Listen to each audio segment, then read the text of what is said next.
Hello and welcome to In the Tunnel, episode number 77. Um, I stopped running out of number jokes around number 52. And I still feel like you give me a moment to try to make one every episode. And I'm well, just dude, I'm on 20 hours sleep for the week and I'm just no. you did have some blurb about 75 that ended up just being completely wrong, I'm pretty sure. What did I say? I don't really remember. Like three-quarter centennial or something. Sure. It wasn't that was wrong, it's that we couldn't find anything that was an actual term. Oh, yeah. Okay, well, yeah, so we're just gonna move along. You would have thought that the NFL would be all over something like that, just like making up a phrase about math that doesn't work. Isn't that what they do normally? That's why I said I'm pretty sure the NFL would be all over it. Yeah. Alright, so, speaking of the NFL, that's what we are starting off with. So week 8 games. Sir. Um, yeah. So for the AFC, you have Tennessee and Cincy, New England and Buffalo, Las Vegas and Cleveland, the Jets and the Chiefs, Pittsburgh and Baltimore, and the Chargers at Denver. We'll walk Um, through these games. I'll bring the lines in here and we'll take some picks here. all right. So, I'm um, not picking them. We're just gonna not picking them like that. We're gonna walk through them. okay. All right. This is courtesy of the Barstool Sportsbook that has slightly different odds than most. They normally do like a half point difference, I think. hmm. But we're gonna base it off this because this is what we have. Okay. All right. Let's see. We're gonna start with the Titans and Bengals. Mm-hmm. We have the Titans by 6.5 points I can see that. and an over under of 51.5. I don't know if I can see that. I think I could I think it's pretty close. because I mean the Bengals did put up like 30 some on the Browns last week, but the thing is the Titans run the ball a lot, Yeah, that's why. so I feel like it's on the line. Yeah, that's Maybe why I'm don't touch like that one. that. Like, I could see Tennessee winning. That's not what I'm like. I'm looking at like they run the ball a lot, Mhm. dude. It's crazy. They run the ball so much, but at the same time, you don't even know what their backup running back's name is. I Yeah. mean, that's just true because like Deion Lewis is on the Giants now, and everybody knows Derrick Henry, and I don't know who's next.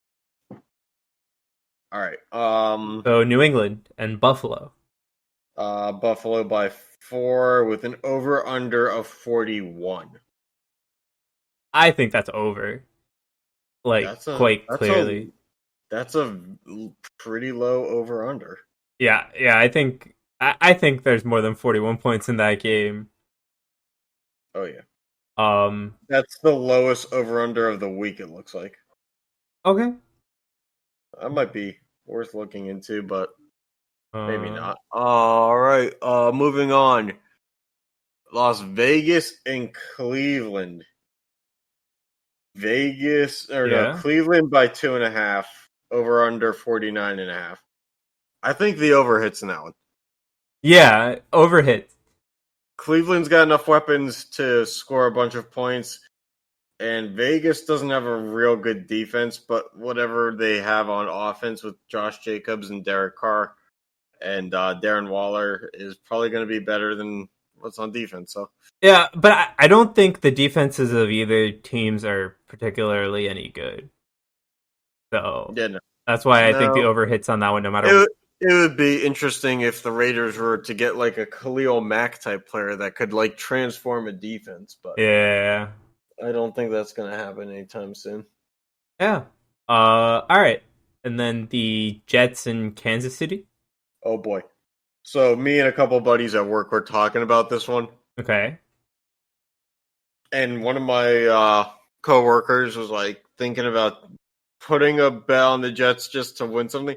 Until we found out that both Jamison Crowder and Brashad Perriman, the two like top two receivers in the Jets, are both out this week. Yep. It's the Chiefs by a whopping 19 and a half. That's a lot, dude. They're favored by 3 possessions. Actually, it is the NFL. That's You a could lot. maybe make an argument that as long as the Jets don't lose by 20 points, that's a pretty good window. Might be worth a flyer on it. Yeah, like, I don't know, 20 points is quite a bit. If you put $1 on the Jets at plus 19 and a half, you walk away with $1.91 though. So you have to decide if you want that dollar back or not. But, like, yeah, whatever. put What about $20 over-under for points? 49. Okay. I feel like the Chiefs could cover that on their own. I don't know. I think the Chiefs can definitely make 5 of those possession, 5 touchdowns as the points. Like, was that 35? Right, or but at something? the same time, the Jets have 10 points in their last 5 games. Yeah, so I don't know. Like, that's a pretty close over-under to call, too. I'd probably take the under on that one also. Yep. All right, moving right along. Steelers, Ravens. I'm not touching this one. Well, what is it? It's the Ravens by 4, but I feel like either way you approach a Steelers-Ravens game is going to be wrong. Yeah. I don't think that there's a right answer. The over-under is 46.5. Okay, I'd probably take the over. Yeah, New Age Steelers-Ravens puts up points. Yeah, I'd probably take the over. I just see scoring happen. Yeah, then let's see here. Chargers and Broncos. I have the iOS beta, and I don't know if you know about what's going on with that, but every time people unlock their screen, it pops up an error that there's an update available when there's not. So I have to get rid of that just to see things right now. Great. Chargers. Broncos. Chargers only by 3.5. Okay. Actually, I don't know why I say only, because the Chargers are now a young team. Yeah. And the Broncos are an injured team. Yeah. Over under 44.5. I feel like it could go over. Okay. Both teams put up points. I mean, let's see here. I don't know, their defense, at least the Broncos' defense is at least decent. Actually, the Broncos' offense has put up in the last 2 games 16 and 12 points. Where the Chargers have put up 29, 27, and 31 in their last 3. Or I'm sorry, 39, 27, and 31 in their last 3. So they score a lot. But also, the Broncos' defense is, decent. So. Mm-hmm. Yeah. And then we go Rams versus Miami. Yep. I don't know. I feel like Miami might win that one just because it's you infrequently hear about the Rams playing a team like Miami or any AFC East team. Mm-hmm. So I feel the fact that they're going to an AFC East opponent that they don't play more than once in 4 years is enough of a throw off, especially going from California to Miami, time zone wise, to be a factor. Okay. But we have Rams by 3.5, over under 46. I don't know. I think that one goes under. I think that goes under, yeah. Then let's see. Indianapolis and Detroit. I don't like this one at all. It's Colts by 3, but we've said this before, the Colts I feel like are a fake good team because Phillip Rivers is not having a good year. T.Y. Hilton barely getting any reps. Yep. with catching the ball. So Mhm. like, I just don't like that one. Okay. Over under is 50 points. I think the over will go, but it'll be up to because the Lions always score points for some reason. They're Yeah. always a high scoring offense, but regardless of whoever they put on defense, they still will give up points. Give up The equally as thing, many points. well, the thing is, the Colts offense, Is not having that great of a time. yeah. So Yeah. it's if you choose the over, you kind of have to rely on the Colts offense, which is a weird thing to say when the Lions suck. It's like I have to bet on the Colts to save me. All right. You want to talk about the Atlanta and Carolina game that happened? I took the Falcons in a hit, Mm-hmm. but I took them money line. Okay. It was plus 1.5. I didn't trust the Falcons to if they were gonna lose by less than 2 points. So I just went money line. Okay. So, but yeah, I listened to that game on radio because I had to drive to and from a deck hockey game. Radio, dude. We're doing a podcast, dumbass. We can't say shit. I had. This is new age radio. All right. Yeah. I mean, any thoughts about that game though? So it was played. It was apparently windy. Uh, Julio Jones is still good, For now. and I mean his last 3 games he's had like at least 100 yards each game. Yeah. Oh. All right. So moving on. Yeah. Minnesota and Green Bay. Minnesota and Green Bay. Okay, it's Green Bay by 6.5 with an Okay. over under of 50.5, which probably is going to hit because Green Bay's offense plus. But the thing is Kirk Cousins. Kirk Cousins on a bad day will kill the over. Yeah, literally. The over will just die. He would kill the over in this case if Stephon Diggs was still on the Vikings. Yeah, I still think it goes over. Yeah. You know, we'll make that the Sean pick of the week. Venmo me $5. We'll see how it goes. Yeah. All right. I mean, all right. New Orleans and Chicago. New Orleans and Chicago. Well, if there's any team that's going to make an over happen or an under happen, it's Chicago.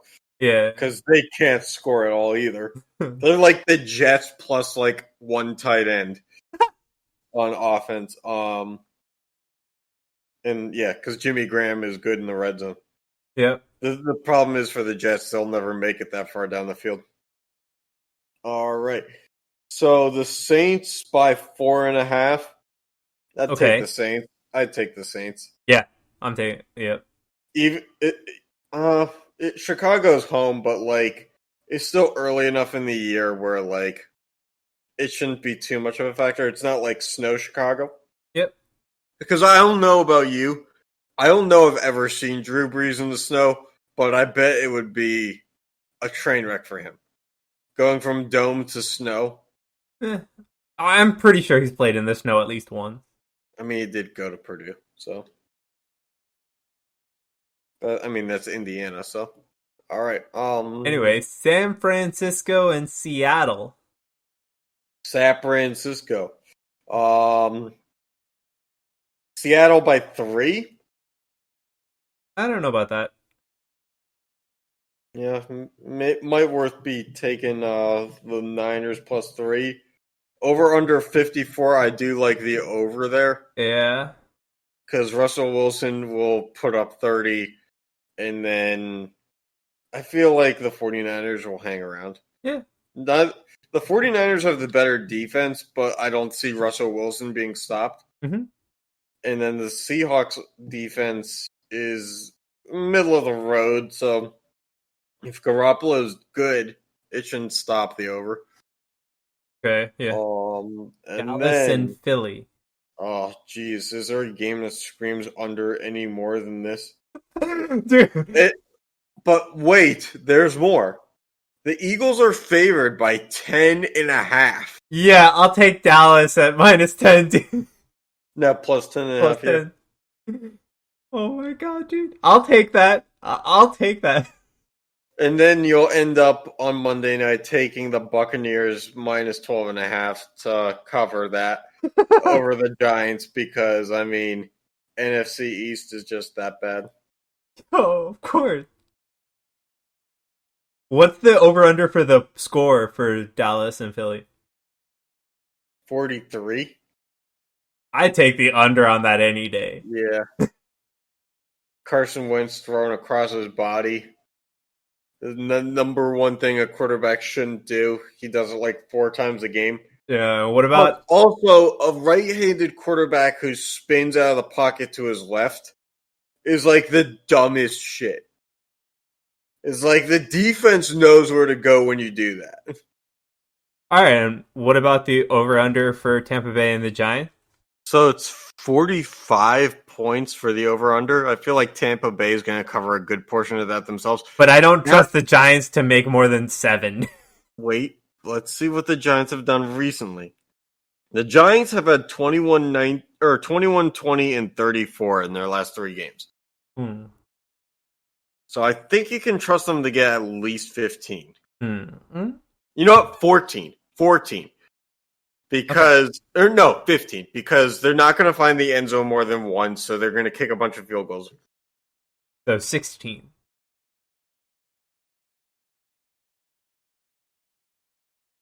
Look, did I ever say math was good for me?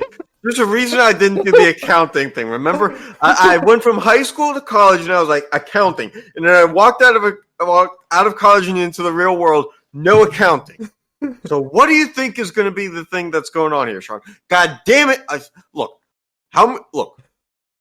say what you will, and we'll get into this when we do college football. There's 12 fucking teams in the Big Ten. So I don't want to hear shit about math because there's clearly organizations making a ton of money that don't do math right. The Pac-12 has like 11, I don't know. The Pac-12 might actually have 12 teams, but the Big 12 has more than 12 teams in it too. So I don't want to hear shit about numbers right now. We just walked through numbers on every one of these games. No one said a word about math. Anyway, yeah, okay. I guess I can trust the Giants to make 16 points. You can trust the Giants to make 16 points more than you can trust me to make them be able to put up 15, I guess. Happy? Fair enough. Yeah. All right, and that's the recap for this week's action. So let's take a look at the standings. Recap. Jets are recap something that hasn't happened. Sure, whatever you want to call it, dude. English isn't my strong suit. Oh, yeah, no, I've known that for years. Yeah. I've known that since I was pure editing your papers in high school.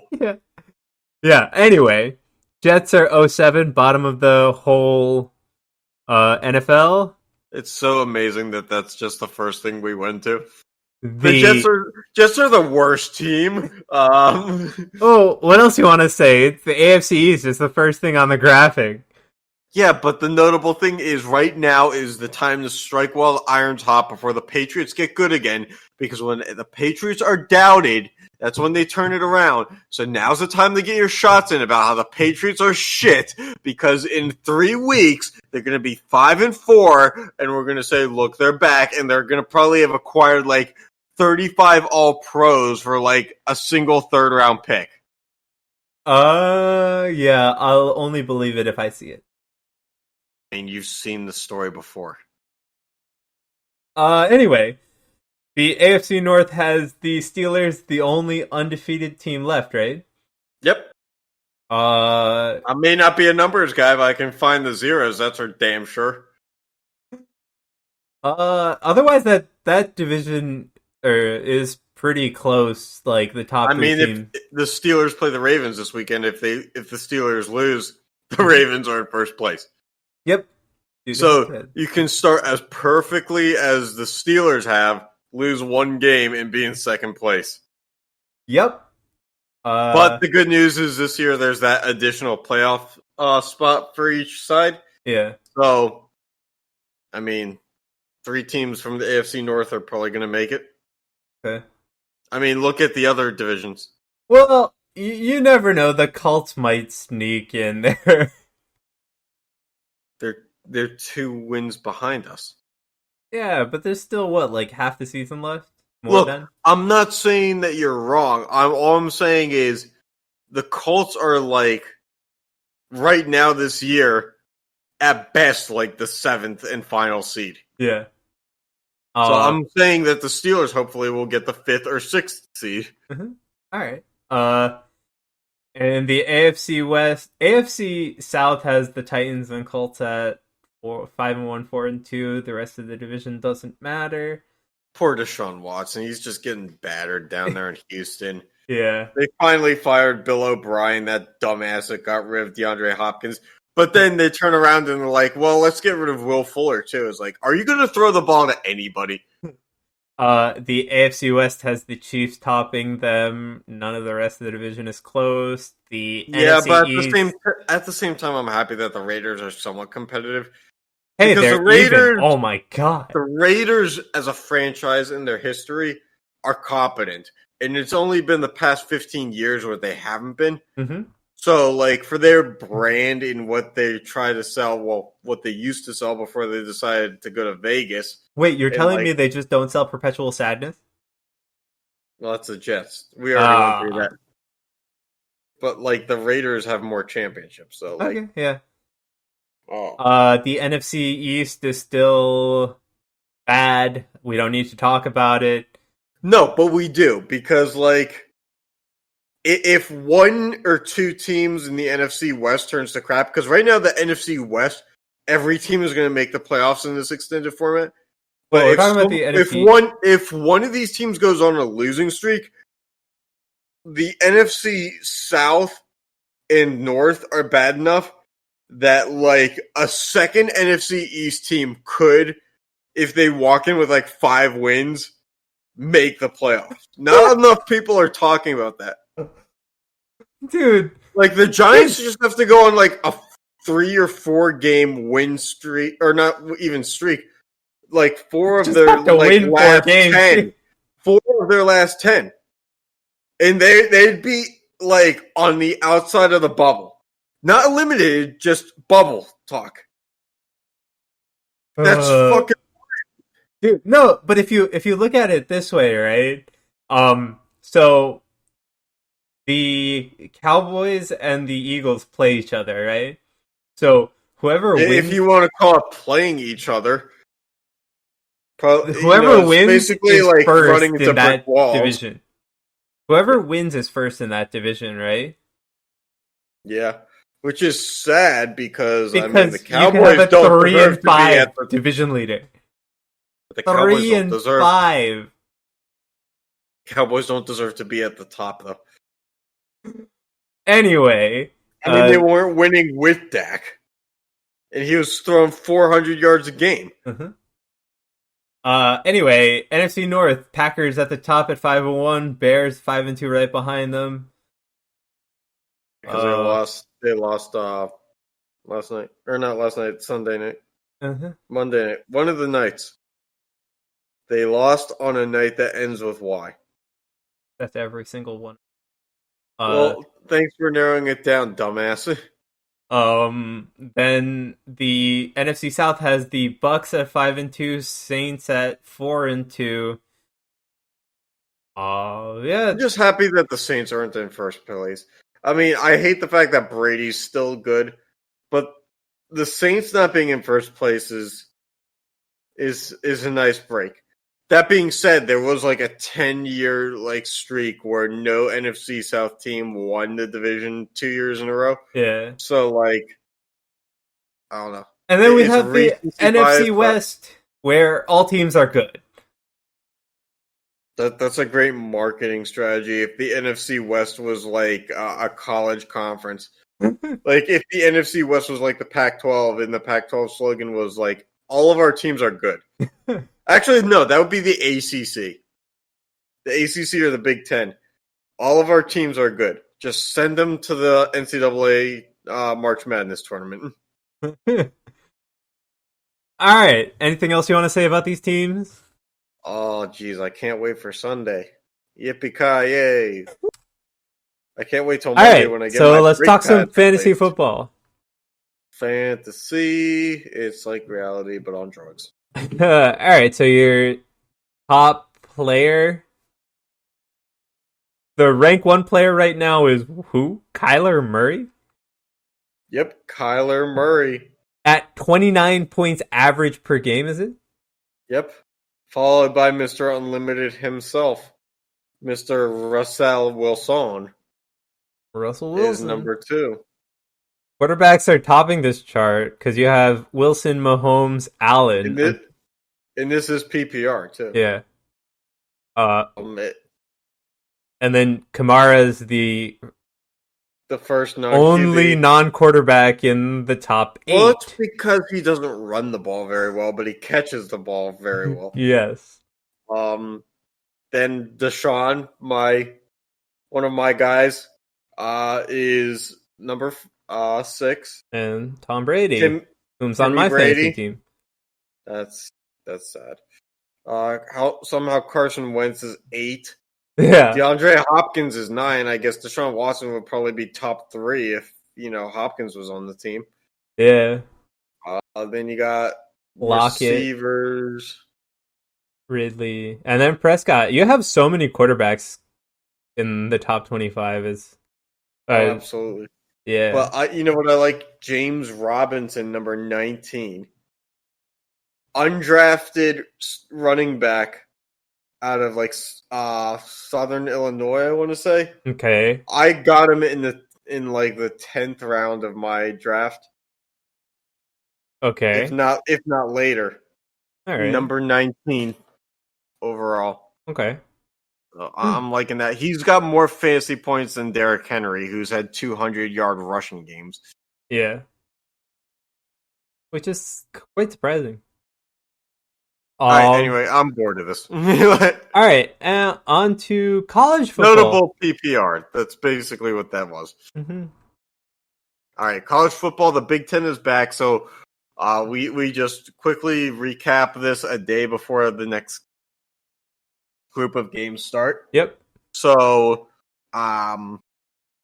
Wisconsin whooped the Illinois Buddies, 45-7. Rutgers got their first Big Ten win in 3 years. Yep. They beat Michigan State 38-27. Yeah. Indiana stunned Penn State in overtime 36-35 with a dive to the pylon that a lot of the sports world in most of middle Pennsylvania will say they still didn't hit the pylon, despite the fact that I don't think it was 4th and goal or anything. I think it wouldn't have changed anything. All right. Northwestern scores 43-3. Am I reading that right? Northwestern beat Maryland by that much? God damn.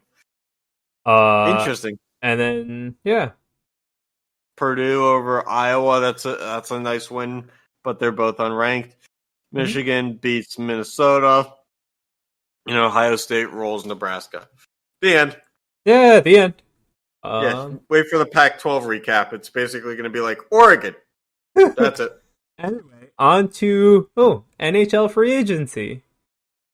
Yep, we're looking at UFAs, unrestricteds that are still from the sporting news on the board, and we're going to look at restricted free agents overall. Apparently, Kovalchuk is one of the top UFA players available? Just because he still can shoot.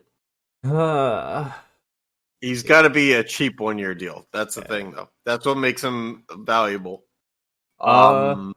Then Hoffman, I'm kind of surprised he's still out there. I think Mike Philside Hoffman. No surprise that Jimmy Howard is a free agent still. No surprise he's at the bottom of the top 50 list. I'm actually surprised he's in the top 50 list. Well, you need a 50th player.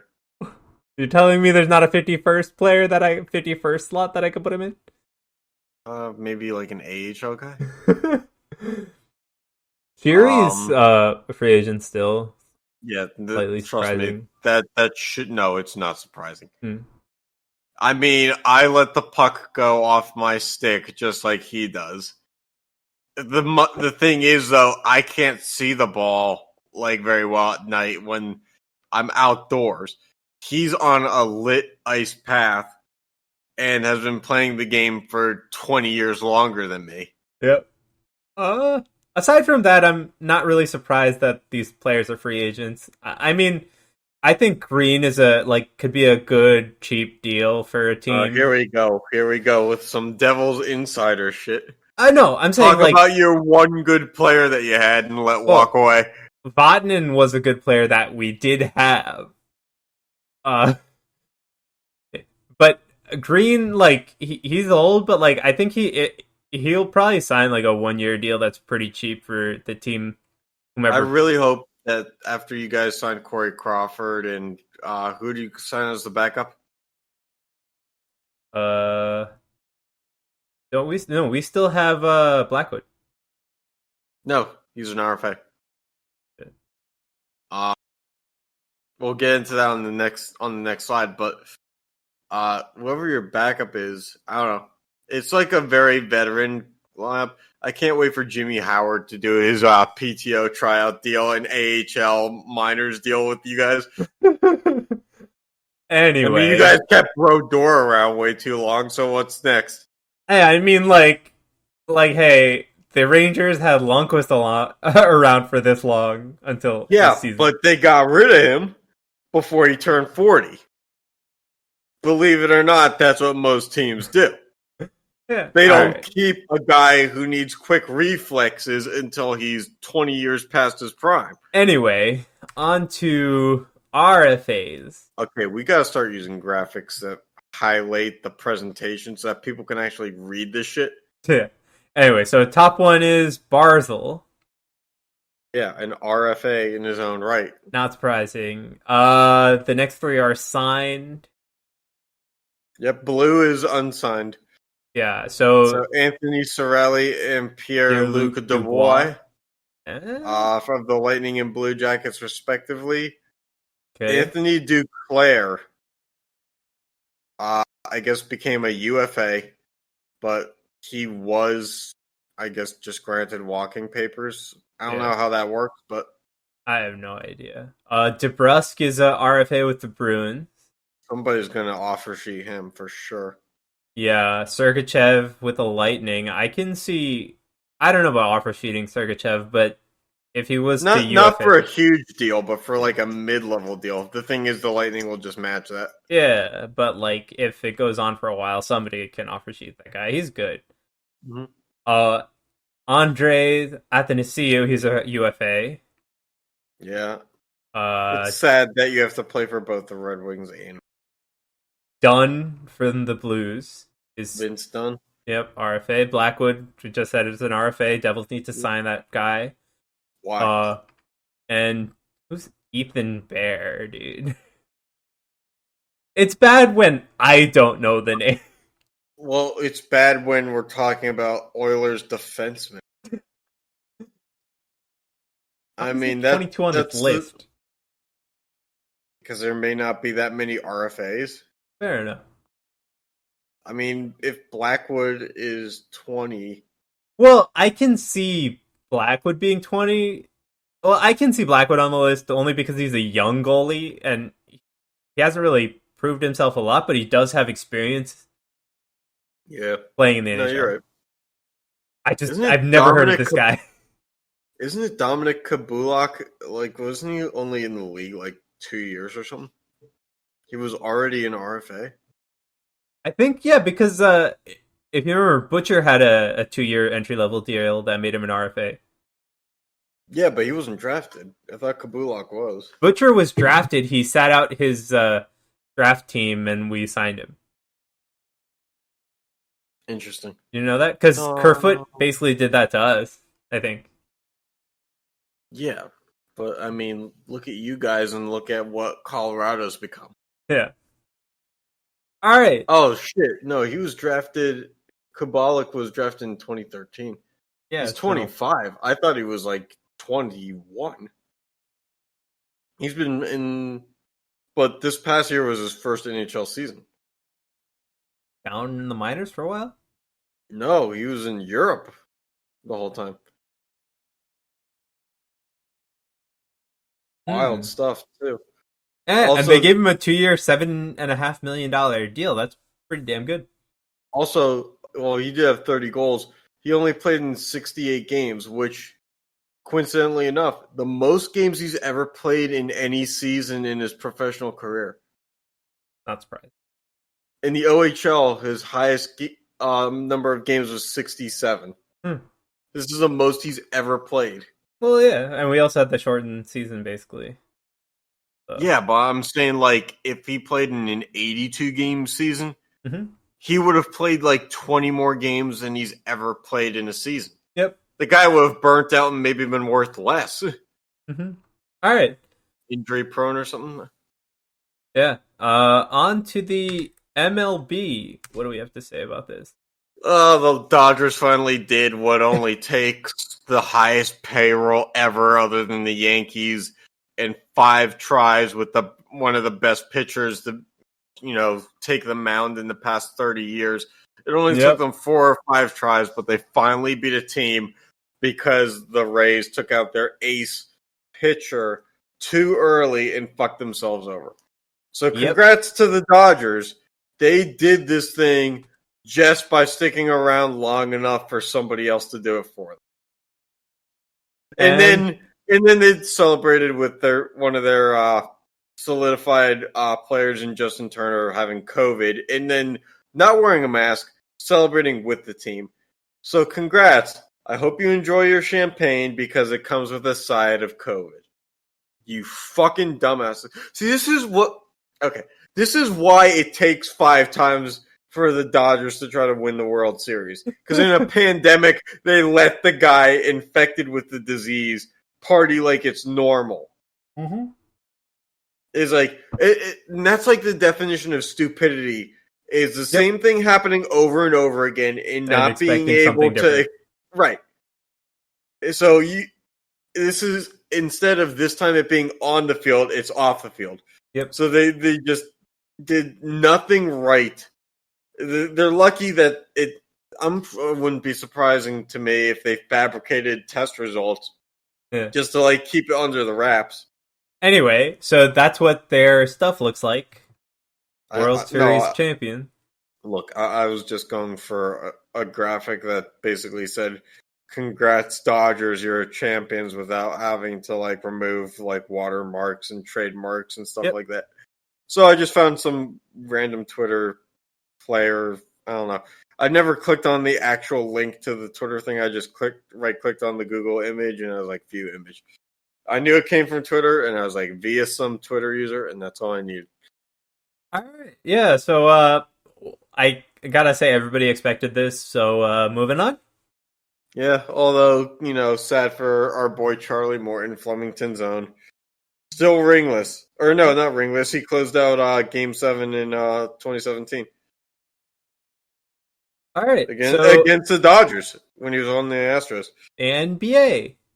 The draft is coming soon, November 18th. So Minnesota has the first pick. Mm-hmm. Followed by Golden State and Charlotte. So Golden State might trade because they're obviously in a position where they don't really need a lot of pieces. Yeah. But at the same time, the strong get stronger if they hold on to it. Yep. But then the strong also get stronger if they trade the pick. So like, they could probably fetch a high price for that pick too. Oh, they definitely will. So I can see them trading it. That they will. Yeah, fade the Warriors or whatever. Then so Charlotte rounds out the top 3.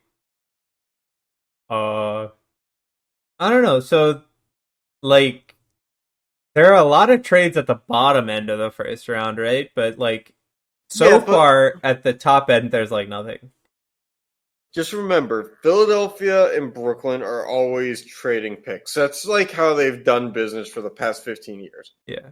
And then, I don't know, Boston always tries to acquire picks, so it wouldn't shock me if they end up with like Yeah. So Boston has 2 Three. first-round picks. That's Three. nothing out of the normal. 3. 14, 26, and 30. Jesus Christ, Right? Boston. And they were in the conference finals. Yeah, sure. Orlando somehow always stays in mediocrityville where they can never get the number 1 pick, but will somehow like never get out of the lottery. I don't know. I'm just hoping someone good like James Wiseman for some reason falls to the Suns at 10. I don't think it's going to happen. He's like a 7-1 dude who can do it all. Okay. He played for Memphis, but only for like 6 games until the NCAA kicked him out because I guess the head coach of Memphis helped his parents move to Memphis to stay close to him. It's like, God forbid someone's close to their family, right? Dude, I don't know these rules. The NCAA sucks, man. It's like, whatever. I mean, that's basically the NCAA's mantra too. Is whatever. But like the thing with the NBA draft is like it's only 2 rounds, so it like goes by so quick and Till you watch it. But the point is like if I have like one of the last like 15 picks in that dang draft, I'm like, I could just sign an undrafted player who's probably just as good as any of you. Exactly. So I think in the NBA draft, it's like the top 10, 15 picks that matter. I'd go maybe 20, but yeah, I could see it. But like aside from that, it's like somewhere down there. But aside from that, it's like I can find somebody undrafted that's probably as good, maybe slightly worse. In today's NBA, every undrafted guy is just an 18 or 19 or 20-year-old guy anyway.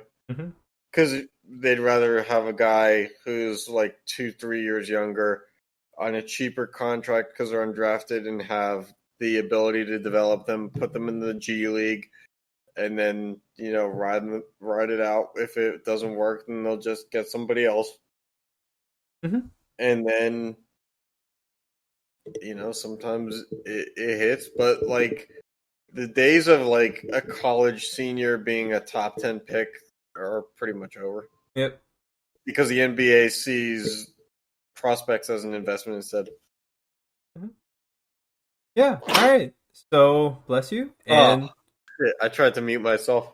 I was in PowerPoint, though. Oh, jeez. Anyway, yeah, so that wraps up what we got. You have anything to close out for today? Yeah, if you could clip out my sneeze, that would be great. Other than that, I'm good. We'll see.